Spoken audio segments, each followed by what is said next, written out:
Պարոն Կարապետյան, հեծը զրկեցին լիցենզիայից, բայց մի համատեքստի եմ ուզում անդրադառնալ, հունիսին, երբ Սամվել Կարապետյանը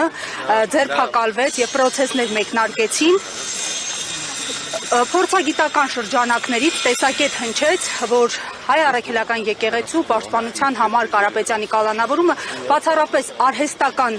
առիթ է Կարապետյանի ձեռքից հեծը խլելու համար եւ այն թուրքական ինչ-որ ընկերության օտարելու նույնիսկ անուն ներգրվել Ակաս Ղազանչի հոլդինգի մաս կազմող ընկերություն նախ Սրան անդրադառնաք լիցենզիայից զրկելուն ինչ է հաջորդելու եւ հավանական սցենար է արդյոք այս տեսակետը հիշեցնեմ ռուսվերլուծաբան Արեշևի հոդվածում էր այս մասին տեղեկությունը խնդրեմ սրա պատասխանեք եւ նաեւ աղոթքի նախաճաշի վերաբերյալ հարցադրումներ կան Առաջինը կուզեի ասել որ մինչեւ աղոթքի նախաճաշի վերաբերյալ հարցադրումներ կան Առաջինը կուզեի ասել, որ մինչև Սամվել Կարապետյանի հայտնի հայտարարությունը հեծի հետ կապված որևէ պրոցես տեղի չէր ունենում, այսինքն մենք չունենք ինֆորմացիա հեծի հետ կապված սեփականատիրության իրավունքների խախտման որևէ փորձ մինչև հայտնի հայտարարությունը։ Այսինքն ես կուզեի ասել, որ սկզբից եղավ հայտարարությունը, իսկ հետո եղավ հեծը, այսպես ասած, խլելու այս փորձերը։ Բայց մենք պետք է հիշենք նաև, որ միջազգային որոշումները Ստոկհոլմի արբիտրաժը չի կատարվում, Ստոկհոլմի արբիտրաժը պարտավորեցրել է Հայաստանին, որ չկատարի այսպիսի որոշում։ Կատարվել է ու կուզեի մեր հայրենակիցներին հիշեցնել, որ չնայած դրան այս ամենը ինչ կատարում է հեծի հետ, դա հետևանք է Սամվել Կարապետյանի հայտարարության, որ նա պաշտպանում է հայ առաքելական Սուրբ եկեղեցուն եւ այն հետևանքները բիզնեսի հետ կապված, որ մենք տեսնում ենք, որ մենք կրում ենք, մենք պատրաստ ենք կրելու այդ հետևանքները մեր համոզմունքների համար։ Մենք պատրաստ ենք, մեր ղեկավարը պատրաստ է կալանավորված մնալ իր համոզմունքների համար։ Այսինքն շատերը խոսում են, ասում են, որ մարդիկ, հայ գործարարները միայն գումար աշխատելու մասին են, բայց հայ գործարարները շատ հայ ձեռներեցներ նաև ունեն գաղափարական մեծ հենք, որի արդյունքում նրանք պատրաստ են բոլոր ճնշումների, պատրաստ են ֆինանսական կորուստների, միայն իրենց գաղափարների հետևից գնալու համար։ Պարոն Կարապետյան, Ռոմանոս Պետրոսյանն էր անդրադարձել ձեզ, նաև նշելով, որ մասնավորապես դուք եւ Սամվել Կարապետյանը պիտի իրեն շատ շնորհակալ լինեք, որովհետեւ ինքը հեծում մեծ խնայողություններ է արել։ Այսպես ասեմ, եթե չլիներ սեփականության իրավունքի ոտնահարումը, մենք կարող էինք դիտարկել, թե ինչ խնայողություններ են եղել եւ ինչ արդյունքներ են եղել։ Սակայն կառավարչի նշանակումը զուգորդվել է սեփականության իրավունքի շատ կոպիտ խախտմամբ։ Այդ պատճառով մենք չենք կարող շնորհակալ լինել որևէ մեկին, ով գործիք է հանդիսացել ակամայից թե կամայից, որ Հայաստանում սեփականության իրավունք ոտնահարվի։ Բայց իշխանությունները անդադար հիշեցնում են նշում են եւ նույնիսկ նշել են, որ ձեզ հետ ցանկացել են հանդիպել, քննարկել հենց այս դրվագները։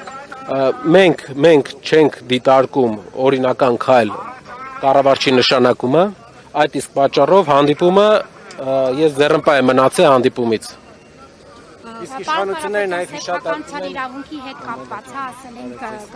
կքննարկեն, հա, եթե համաձայնության չկա, գերակա շահ կճանաչվի այս մասին, չկասեք այսօր։ Իրենք կարող են Հայաստան բոլոր խանութները, բոլոր կրպակները մի օր սկսեն գերակա շահ ճանաչել։ Մենք պետք է հիշենք, որ զարգացած երկիր ունենալու համար գործարարը, ներդրողը պետք է վստահ լինի, որ իր ներդրումը պաշտպանված է։ Հայաստանում մարդկանց մեծ գործարարի ներդրումը պաշտպանված է, թե չէ։ Հիմա իշխանությունները անդադար հիշատակում են Սամվել Կարապետյանի խոսքը, որ ասել է կաց ունեմ հեծի վրա եւ իրենք դա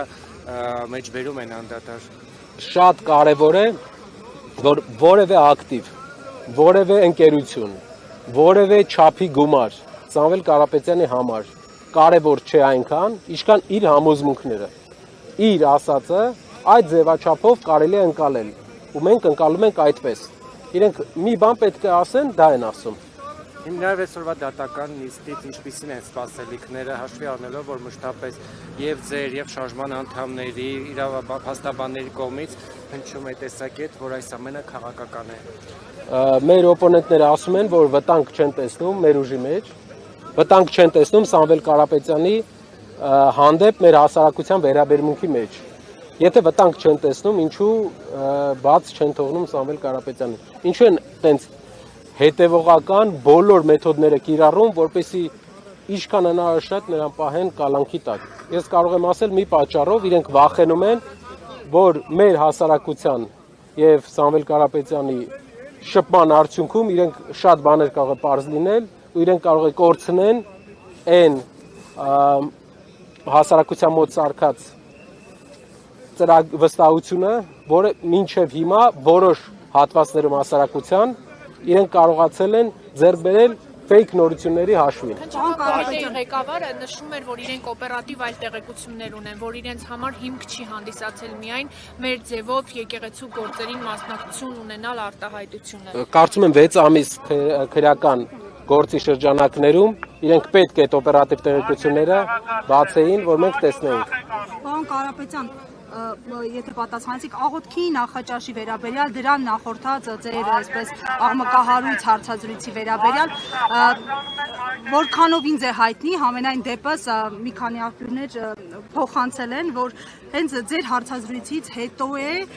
նաև դիրքորոշում եղել շատ մասնակիցների կողմից մերժել իշխանություններին եւ չներկայանալ իրենց օրակարգով Հայաստանի Հանրապետությունում,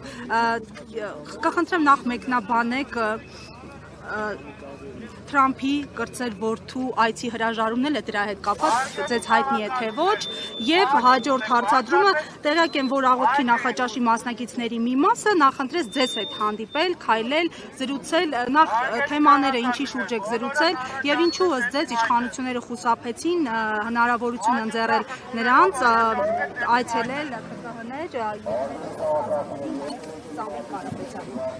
Հարցը բաժանենք երկու մասի, նախ հարցազրույցի հետ կապված նրա ազդեցությունը։ Հարցազրույցը ընդհանուր առմամբ 4.5 միլիոն մարդ է նայել,